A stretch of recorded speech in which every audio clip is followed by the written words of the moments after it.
बाजार पिछले एक महीने से कंसोलिडेट कर रहा है। ऊपर के लेवल्स की यदि मैं बात करूं तो 25,000 या 25,050 के पास बाजार रेजिस्टेंस फेस कर रहा है। और नीचे में सपोर्ट के हिसाब से 24,500। इसकी वजह से आपको बहुत ज्यादा परेशानी हो रही होगी। और अब यहां पर आप ये डिसाइड नहीं कर पा रहे होंगे कि अब यहां से बाजार क्या और ऊपर जाएगा या इस कंसोलिडेशन के बाद बाजार में, क्योंकि रेजिस्टेंस बहुत ज्यादा स्ट्रांग है, तो क्या बाजार अब नीचे जाएगा। नमस्कार दोस्तों, मेरा नाम है ईशान और चलिए देखते हैं कि अभी आगे का मार्केट आउटलुक क्या लगता है और ऐसे कौन से अहम लेवल है जिसके ऊपर निकलने पर या फिर जिसके नीचे जाने पर बाजार और एक बड़ा ब्रेकआउट या ब्रेकडाउन दे सकता है। आगे बढ़ने से पहले मैं आपको यह बताना चाहूंगा कि ट्रू ट्रेडर ऐप पर आपका फ्री ट्रायल स्टार्ट हो चुका है और वहां पर हर दिन आपको एक्सपर्ट्स के द्वारा जो कौन सी डायनामिक स्ट्रैटेजी लगने वाली है बाजार में अगले दिन, वो आपको बताई जाती है। और प्लस आपको कम्युनिटी से भी लाइव मार्केट में सपोर्ट मिलता है। देखो, आप यदि हर दिन एक ही स्ट्रैटेजी यूज करोगे तो मेरा मानना यह है कि बाजार हर दिन बदलता है। तो क्या आपकी स्ट्रैटेजी नहीं बदलनी चाहिए? एक सवाल खुद से पूछो कि क्या आपकी वही स्ट्रैटेजी डेली बेसिस पे काम करती है? ऐसा नहीं होता है। बाजार के चेंज होते होते आपका स्ट्रैटेजी भी चेंज होते रहना चाहिए, जिससे कि आप हर दिन बाजार में अपना वेल्थ क्रिएट कर पाओ। तो चलिए वीडियो पर वापस आते हैं और स्टार्ट करते हैं निफ्टी का एनालिसिस। अभी हम लोग कहां पर हैं? अभी हम लोग हैं निफ्टी 50 के डेली चार्ट्स पर। यहां पर थोड़ा एनालाइज करते हैं, थोड़ा न्यूज बेसिस पे भी थोड़ा जाते हैं कि अभी इस पूरे महीने मई के मंथ में हमारे साथ ऐसी ऐसी कौन सी न्यूज आई थी जिसके बेसिस पे बाजार में मूवमेंट हुआ। तो सबसे पहले तो यहां पर मैं डिस्कस करना चाहूंगा कि बाजार में इस महीने बहुत सारी पॉजिटिव न्यूज थी। सबसे पहले तो लो इन्फ्लेशन। आपको पता है कि हमारा जो इंडिया का इन्फ्लेशन रेट है वो 4% से घटकर आ रहा है और यहां पर अच्छी खासी एक्सपेक्टेशंस बन जा रही है कि आरबीआई जो है वो अपना रेट कट करेंगे। और वो रेट कट 0.25% की जगह ये नहीं होकर के आपका 0.5% होगा। तो ये एक तरीके का पॉजिटिव न्यूज है और ये एक तरीके का आरबीआई की तरफ से लिक्विडिटी इंजेक्शन है हमारे मार्केट्स में और इंडियन इकोनॉमी में। नेक्स्ट बात करते हैं कि आरबीआई ने डिविडेंड अनाउंस किया था 2.7 लाख करोड़ का। तो ये भी एक बहुत बड़ी पॉजिटिव न्यूज थी, बिकॉज इससे गवर्नमेंट को बहुत मदद मिलती है और यहां पर उनका जो फिस्कल डेफिसिट का जो टारगेट है वो बहुत घटकर आ जाता है। और इससे गवर्नमेंट और स्पेंडिंग कर सकती है इंफ्रास्ट्रक्चर पर और जगह जगह जहां पर उनका स्पेंडिंग होना होता है। तो ये भी एक तरीके का पॉजिटिव न्यूज हुआ इंडियन इकोनॉमी के लिए और बाजारों के लिए भी। नेक्स्ट बात करते हैं बेटर इंडस्ट्रियल आउटपुट। तो आपको पता होगा कि मई के महीने में जो इंडस्ट्रियल आउटपुट आया था वो बढ़कर आया था। फिर आते हैं लो क्रूड ऑयल प्राइसेस पे। तो पूरे महीने आपका जो क्रूड ऑयल का प्राइस जो था वो रेंज बना हुआ था, लगभग मैं बोलता हूं एक $60 से लेकर के $64 पर बैरल के हिसाब से। तो ये भी एक तरीके का पॉजिटिव न्यूज है। नेक्स्ट हम लोग चलते हैं, यहां पर बात करते हैं अर्ली एंड बेटर मॉनसून। तो आपको पता होगा कि मॉनसून जो है वो बहुत जल्दी आ गया। लगभग 8 दिन पहले ही मॉनसून आ चुका था। और अभी जो मॉनसून चल रहा है वो ऐसा नहीं हो रहा है कि सिर्फ एक ही जगह पूरा का पूरा मतलब बारिश हो रही है या हैवी फ्लडिंग हो रही है। इस बार का मॉनसून जो है वो डिस्ट्रीब्यूटेड है, मतलब जहां जितनी रिक्वायरमेंट है वहां पर ये एक डिस्ट्रीब्यूशन तरीके से बारिश हो रही है। उसके बाद यहां पर इंपॉर्टेंट क्या है? No escalation in India Pakistan war. तो ये भी एक तरीके का पॉजिटिव न्यूज था, जिसकी वजह से आपने देखा होगा कि निफ्टी में थोड़ा शॉर्ट कवरिंग आया था। जिस वीकेंड आपका ये अनाउंस हुआ था कि अभी ऑपरेशन सिंदूर को पॉज किया जा रहा है। दोनों देशों के डीजीएमओ में आपस में बात हो चुकी है, अभी कोई भी एक दूसरे के ऊपर वार नहीं करेगा। तो ये भी एक तरीके का पॉजिटिव न्यूज बन गया। नेक्स्ट आते हैं, India became fourth largest economy.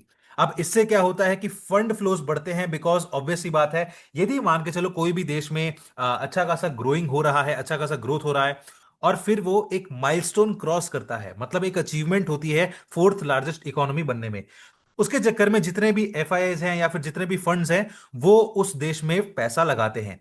तो ये भी एक तरीके का पॉजिटिव न्यूज हुआ। तो इतनी सारी पॉजिटिविटी होने के बावजूद बाजार यहां पर आपका कंसोलिडेट क्यों कर रहा है, ये एक सोचने वाली बात है। देखो, मैं एक सिंपल सी बात आपको बताना चाहूंगा।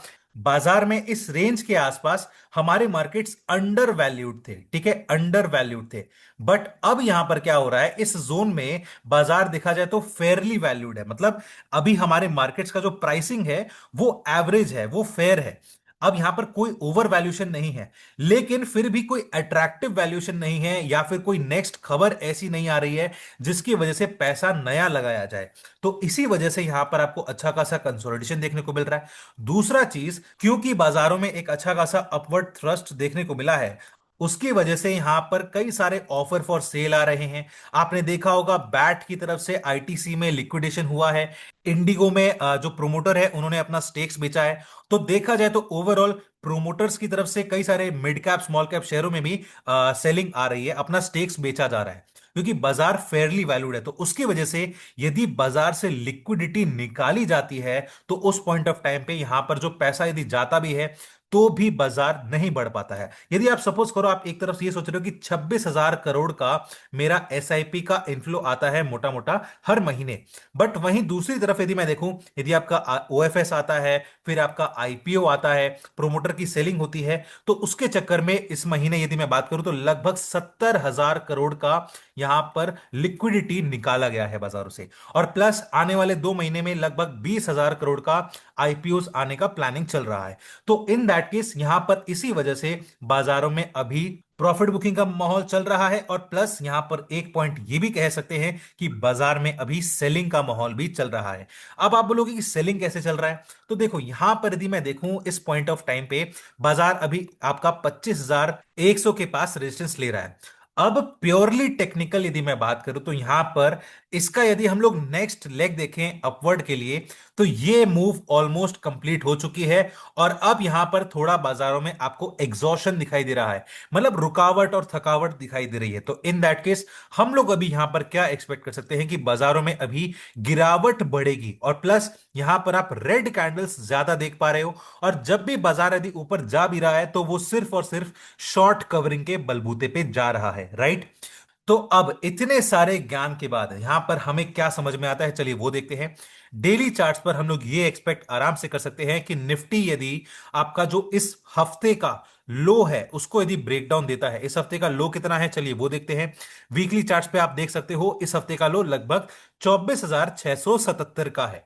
इन दैट केस हम लोग यहां पर क्या एक्सपेक्ट कर सकते हैं कि यदि निफ्टी में आपका नीचे में 24,680 का ब्रेकडाउन देखने को मिल जाए, या फिर मैं बोलता हूं यदि आपका 24,700 भी मिल जाए, इसका मैं रीजन आपको अभी थोड़ी देर में बताऊंगा, इसके नीचे मुझे यदि डेली चार्ट्स पे क्लोजिंग मिल जाए, तो इन दैट केस निफ्टी में और गिरावट बढ़ेगी। और मैं एक्सपेक्ट करता हूं कि इस हफ्ते आपका लगभग 24,500 तो ये तो आराम से आएगा, बट 24,000 आने में भी इसे ज्यादा परेशानी नहीं आएगी। अब इस हफ्ते तो 24,500 हम लोग एक्सपेक्ट कर रहे हैं, बट हो सकता है कि 24,000 इसी हफ्ते आ जाए या फिर नेक्स्ट वीक हो सकता है, वो एक टाइम की बात है। तो इसको हम लोग लाइव मार्केट में ही अपडेट करेंगे या फिर डेली मार्केट प्लान में अपडेट करेंगे। तो ट्रू ट्रेडर ऐप अभी जाकर के इंस्टॉल करो, आपका लिंक डिस्क्रिप्शन में है, और फ्री ट्रायल अभी स्टार्ट करो। अब यहां पर बात करते हैं कि अप साइड में मुझे क्या दिखता है, कि सपोज करो कि बाजार ऊपर जाता है, तो मुझे कंफर्मेशन ये चाहिए कि बाजार में ये जो रैली थी यहां पर कंसोलिडेशन होने के बाद अब यहां से एक अपवर्ड मूवमेंट मुझे दिखाई देना चाहिए।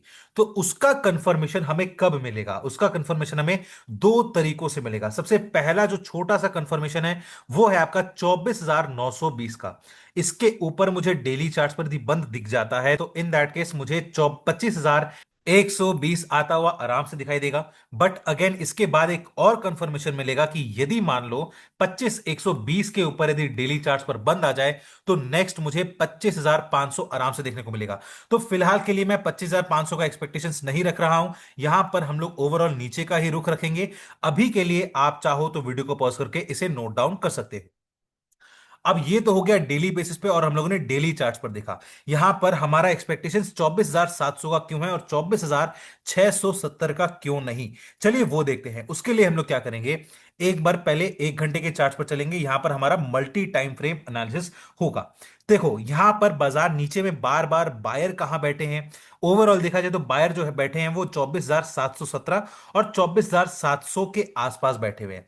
ये जो 24,677 था, ये एक तरीके का मान लो फेक ब्रेकडाउन था। यहां से दोबारा से देखा जाए तो बाजार ने ऊपर की ओर रुख ले लिया। तो इसीलिए हम लोग यदि एवरेज करते हैं लगभग 24,720 और 24,680 का, तो वो मोटा मोटा आ जाता है 24,700। तो 24,700 के नीचे यदि बंद हो गया तो यहां पर आपको कंफर्मेशन मिल जाएगा। अब चलते हैं बैंक निफ्टी की तरफ। तो बैंक निफ्टी में आपको यह देखने को लग रहा होगा कि जैसा कि हमें निफ्टी में नेगेटिविटी दिख रही है, बैंक निफ्टी में उसके उल्टे हमें पॉजिटिविटी दिख रही है। और प्लस इसका रीजन सिंपल सा ये है कि मॉनसून अच्छे हैं। आपका आरबीआई रेट कट कर सकता है, यदि 50 बेसिस पॉइंट से रेट कट कर दिया तो ज्यादा तेजी बन जाएगी।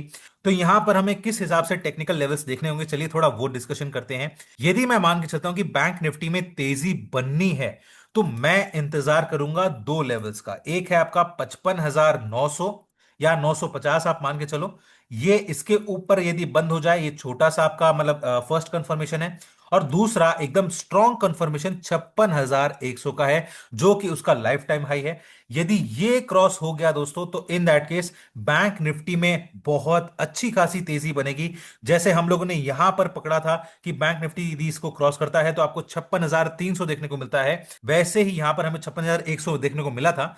बट अब 56,100 क्रॉस करने के बाद बैंक निफ्टी में जो तेजी बनेगी, वो आपका लगभग 57,500 आराम से आपको देखने को मिल सकता है। ठीक है दोस्तों, अब क्या इसका प्रोबेबिलिटी ज्यादा है? मैं बोलता हूं नहीं, इसकी प्रोबेबिलिटी 20% से ज्यादा नहीं है, और मैं 20% भी बहुत ज्यादा ही बोल रहा हूं।